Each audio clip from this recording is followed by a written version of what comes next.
కొట్టుతున్నప్పుడే driver sudden గా దూకేసి అతను పారిపోయాడు. సో కారు మాత్రం లోపలికి వెళ్ళి కింద రిజర్వాయర్ లో పడిపోయింది.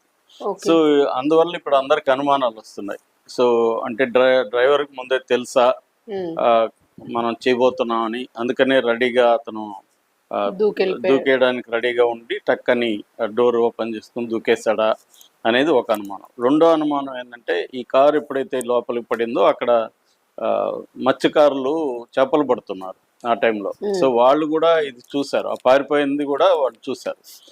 అతను పారిపోయింది కూడా మామూలుగా అయితే అతను కేకలేయడము రక్షించమని చెప్పడము చెయ్యాలి కదా డ్రైవరు, ఎందుకు పారిపోయాడు అనేది ఇప్పుడు అందరికి అనుమానం. రెండవది ఆ మత్స్యకారులు వెళ్ళి చూసేసరికి అతను చనిపోయినాడు, బాడీని బయటికి తీస్తే అతని తల మీద చాలా పెద్ద దెబ్బ తగిలింది. సో ముందే కొట్టి అతన్ని కారులో వేసుకొచ్చి ఈ ప్రమాదం లాగా చిత్రీకరించి చేశారు.